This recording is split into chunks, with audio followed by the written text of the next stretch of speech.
Good morning students. For 7th standard, now we are going to see the next lesson, reproduction in plants.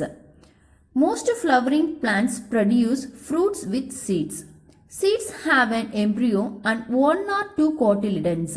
It gives rise to a new plant. Formation of new plants can be defined into two types. That is an asexual reproduction in plants. Another one is an sexual reproduction in plants. So first in this lesson we see the topic of asexual reproduction in plants. In asexual reproduction, plants give rise to new plants without the formation of seeds. So this can be defined into many types, that is fission, fragmentation, budding, regeneration, vegetative propagation, spore formation. So these are some of the different types of asexual reproduction. So first we briefly see about fragmentation.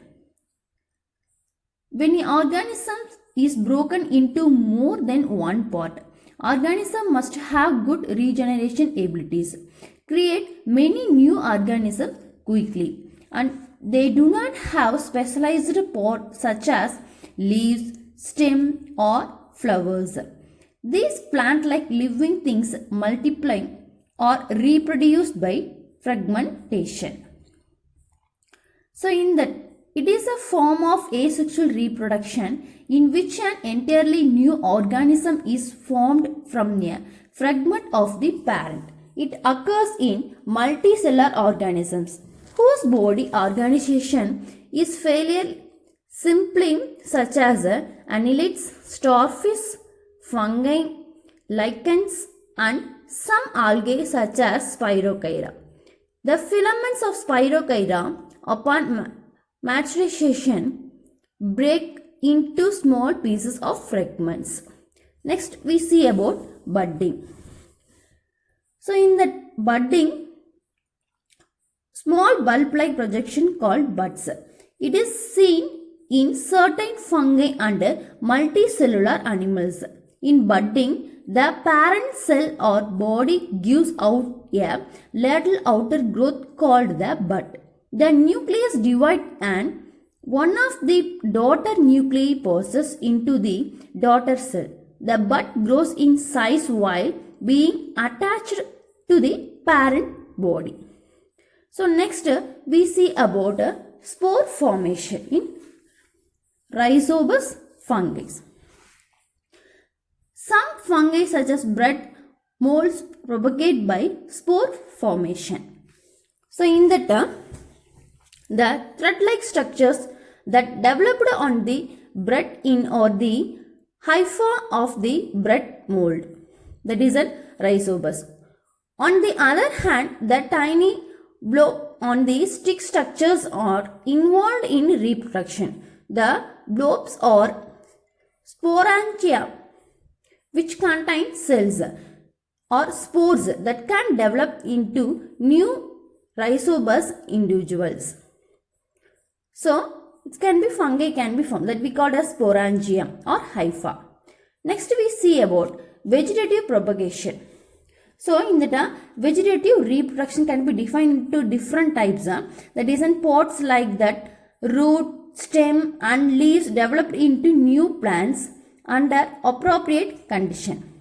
So, first we briefly see about vegetative propagation through roots.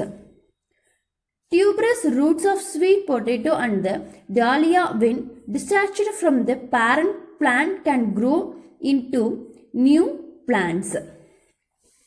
New plants will grow out of several modified roots called tubers, but develop at the base of the stem and then grow into new plants. So this is some example for vegetative propagation by roots. Next we see about vegetative propagation through the stems. Runner or stems that grow horizontally above the ground. They have nodes but where buds are formed. These buds grow into a new plants. These are some example for vegetative reproduction by stems. Plants such as bamboo, ginger, banana and turmeric propagate from underground stems. They are called as rhizomes. Next we see about vegetative propagation in stems. Bulbs are an example of vegetative propagation. An example of a bulb is an onion. They act as a food stored from the plant to grow from that bud. New plants can arise from bulbs. Bulbs are underground stems with thick leaves. Onion, garlic, lilies, tulips. These are some examples for that propagate from bulbs. Next we see runners plant. Many plants have long thin stems called runners. They horizontally parallel to the ground. Next we see about vegetative propagation by leaf. Similarly, buds produce in the notch along the leaf margin by bryophyllum fall on the soil and develop into new plants.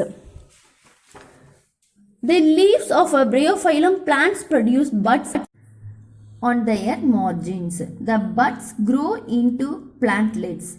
These plantlets get discharged from the leaf and grow into new plants.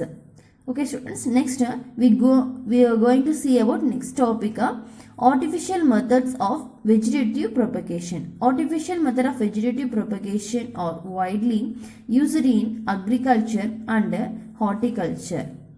Artificial vegetative propagation is the deliberate production of new plants from pods of old plants by humans. This can be done by following three methods.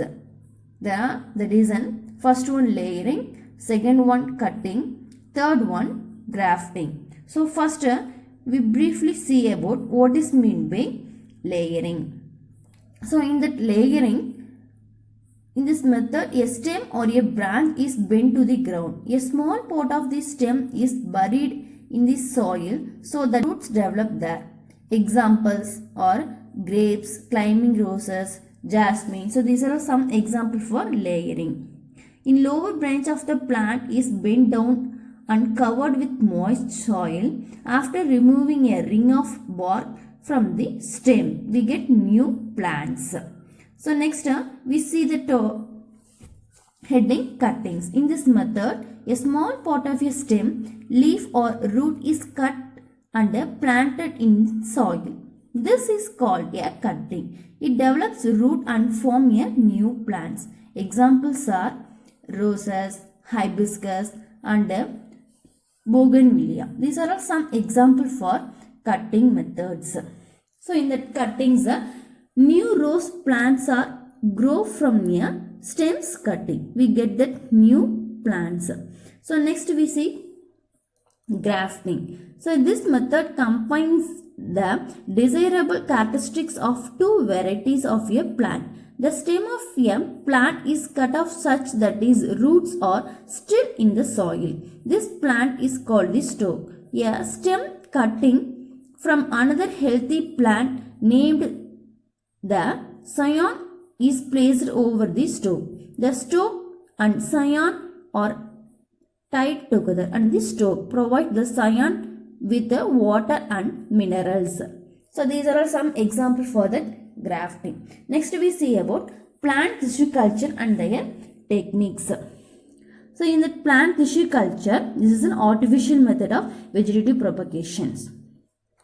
So the plant tissue culture is a technique of growing plant cells, tissues, organs, seeds or other plant spot in a sterile environment on a nutrient medium. Roots or shoots then develop from this mass of cells and from new plantlets.